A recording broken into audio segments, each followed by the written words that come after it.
What's up guys, welcome back. How you guys doing? So this video was actually highly requested just because we've been selling so many of them. So today we're actually going to show you guys how to install the TriggaSpec oil cooler kit plus the power steering cooler kit on your 370Z, G37, 350Z or Q50. Any of those cars with the VHR, HR motor, this is the same setup. So enjoy. We're at my buddy Cisco's shop. That was the montage you guys just saw. And yeah, so let's do it on his yellow Z.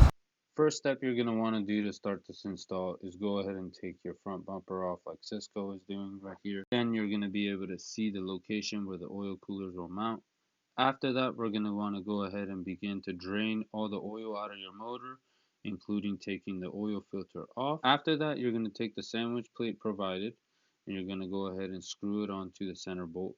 And use a 1-inch socket and a wrench and go ahead and tighten it down. Like you see, I use my finger to hold it in place, and as you tighten it more, you're going to want to use the bottom of your palm to hold it in place to be able to fully get the sandwich plate tightened.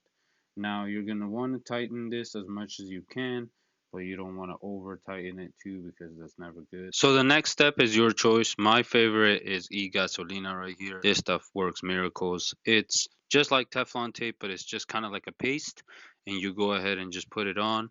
But you could always use Teflon tape as well. This is just reassuring to make sure you're never going to have a leak, but this is all up to you. First, you're going to want to hand tighten the stainless steel braided line, then use a adjustable wrench or an AN wrench to fully tighten it down, and you're going to want to do the same thing for the next line as well. And just for example, I'm using the AN wrench. Next, what I'm doing is explaining to Cisco right here that these two ports can be used for a temperature sensor or a pressure sensor for your oil, or if you turbo the car later, you can use both of them for a feed and return for your turbocharger.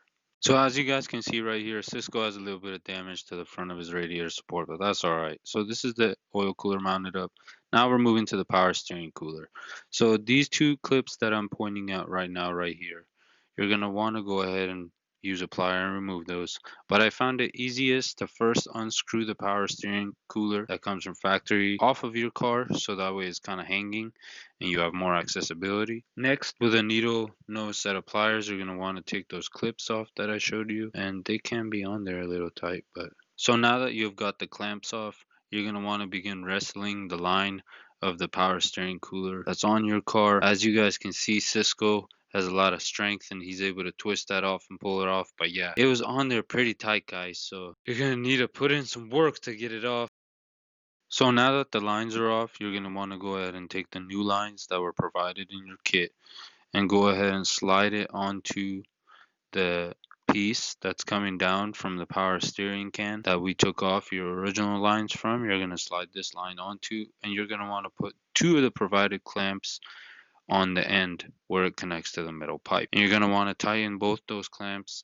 And I do this for a safety reason, that way if one of them blows off, you still have a secondary clamp holding it in place. You can never go bad being extra safe. So now you're going to want to repeat that same step. So the other end of the oil cooler that's connected to the secondary metal line that comes down from the power steering can, you're going to want to go ahead and wrestle that line and take it off like I'm doing right here, struggling. And just like I mentioned it before, you could either use a razor blade or take a small flathead and shove it inside of the line. That way it creates a little air gap, and it should allow you to slide that line off real easily. Now that you've gone and taken off the power steering cooler, you're going to want to take the second hose that was provided in your kit and slide it onto the metal hose, and then as well use two clamps to tighten it fully down. And again, I use two clips, and just like that, you have successfully installed your power steering cooler system. Next step is just to connect it to your cooler. And next thing I did for Cisco's car, I use zip ties because they're my favorite, and it's a TriggaSpec specialty, but you could always use aluminum line separators or zip ties, honestly. And you're going to want to just zip tie up your lines, make sure they're kind of tucked and nice. Yeah, that's pretty much it, guys. Very easy, super simple install. And as well, guys, please don't forget to check your oil filter, make sure it's fully tight, and make sure all the fittings and the lines are fully tight. Going to the cooler, from the cooler coming back to the sandwich plates, your oil drain plug, because you don't want anything leaking. That would be a big problem for your end.